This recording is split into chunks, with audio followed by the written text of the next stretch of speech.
Bueno, lo que nos queda ver son dos cuestiones que normalmente se plantean como inconvenientes a la hora de hacer el presupuesto de ventas.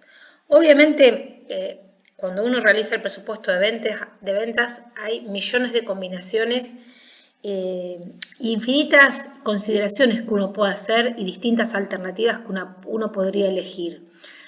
Por eso presenta grandes dificultades. Ahora bien, vamos a trabajar con dos problemas críticos que normalmente se presentan, que tienen que ver con las alternativas de precio, costo, volumen y las alternativas de línea de producto. Obviamente que cuando trabajamos con alternativa precio, costo, volumen, sí, hay dos cuestiones que tenemos que tener en cuenta. Una es la elasticidad de la demanda, digamos, cómo responde nuestra demanda ante los precios que le vamos ofreciendo, digamos.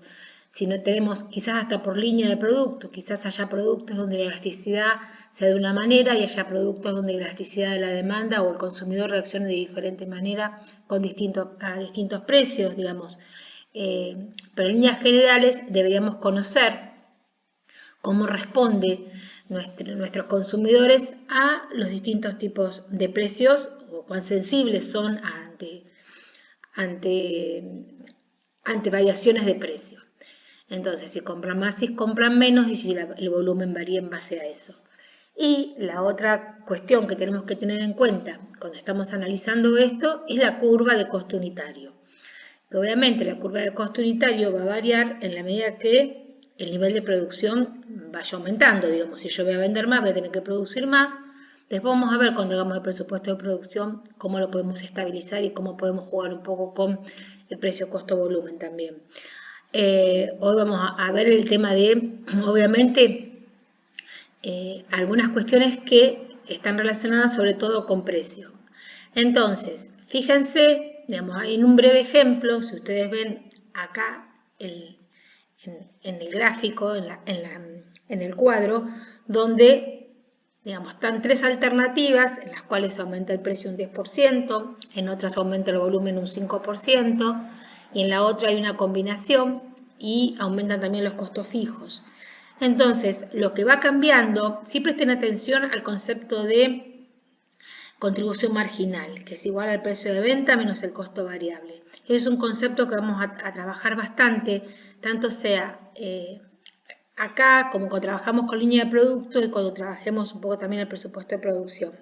Entonces, obviamente, ante distintas alternativas y manteniendo constante, digamos, pensando que, piensen ustedes que estamos suponiendo que la demanda absorbe la totalidad de los costos fijos. Entonces, digo, el análisis sí es válido en ese sentido. Entonces, lo que vamos a ver, fíjense, en las distintas alternativas, ¿sí?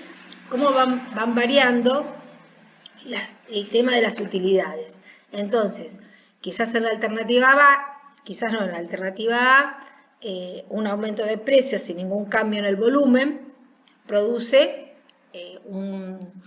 se refleja directamente en las utilidades, en los pesos que se aumentan, obviamente, el precio del producto. Cuando vemos en la alternativa B, un aumento en el volumen, sin ningún incremento en el precio de venta, se refleja obviamente en las utilidades. ¿Por qué razón? Por la diferencia entre el monto de las ventas por unidad y el costo variable por unidad del producto. Y después tenemos la alternativa C, una alternativa combinada. Lo importante acá es que las organizaciones, digamos, o las empresas cuando hacen el presupuesto de ventas y analizan las distintas posibilidades, ¿sí? Piensen que se pueden hacer un montón de alternativas en este sentido, hasta elegir aquella que más nos conviene o aquella en la cual la empresa también esté cómoda, sobre todo con respecto a los costos. Piensen que estamos pensando, obviamente, que la contribución marginal siempre tiene que ser positiva, digamos, el margen de contribución, pensando que obviamente los costos fijos se absorben todos. Y la otra discusión, el otro problema que se plantea las organizaciones cuando están haciendo el presupuesto de venta tiene que ver con las líneas de producto. Entonces, digamos, cuando vemos el tema de línea de producto, tenemos que pensar en la mezcla, ¿sí? En la mezcla que vamos a utilizar, aquella mezcla de productos que genere quizás que se maximice nuestra contribución marginal o nuestra contribución marginal, el margen de contribución por unidad sea positiva, digamos. En líneas generales vamos a tener productos en los cuales, productos en plaza, en mercado, aquellos en los cuales nuestro margen de contribución sea positivo. Digo, un producto que ni siquiera está cubriendo los costos fijos unitarios, digamos, nos genera problemas.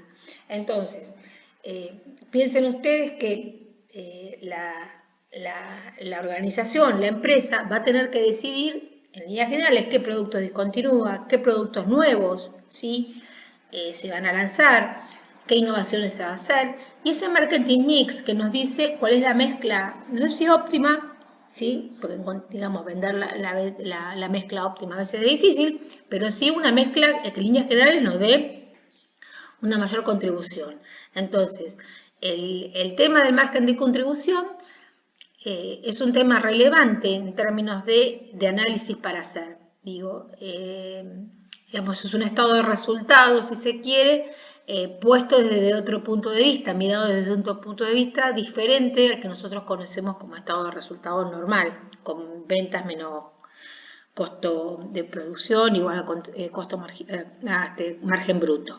Entonces, ese es otro análisis que hay que hacer. Piensen ustedes que son decisiones que van a impactar en el presupuesto de ventas.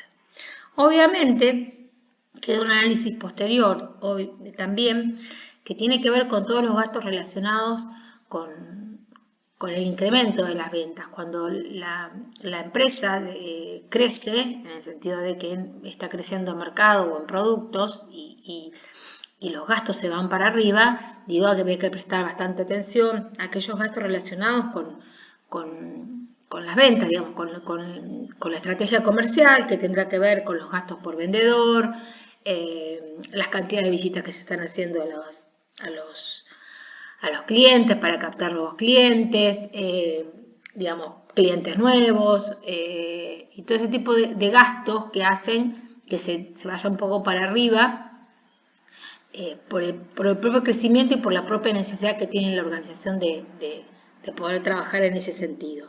Entonces, en líneas generales, el presupuesto de venta es un presupuesto que genera bastantes dificultades a la hora de realizarlos, porque también uno tiene que elegir qué alternativa o cuál de todas las alternativas, porque se puede hacer combinaciones las que uno quiera, siempre tratando de ser lo mejor representativo de aquel comportamiento de demanda que nosotros creemos que tienen nuestros consumidores. Piensen que es la variable menos controlables que tenemos, digamos, uno no controla en línea general su demanda, por lo tanto, y es el presupuesto sobre el cual después vamos a basar el resto del sistema presupuestario. Con esto quiero decir que yo siempre tengo que arrancar del presupuesto de venta para después determinar cuánto tengo que producir para poder vender esas cantidades estimadas. Después tendré que estimar con qué materia prima voy a producir y así sucesivamente hasta terminar el sistema presupuestario. Razón por la cual quizás el presupuesto de venta es el gran desafío para realizar y es el que normalmente debería generar las mejores condiciones. Digamos, es muy difícil trabajarlo con certeza, pero sí teniendo la suficiente objetividad de conocer nuestra demanda de la mejor manera.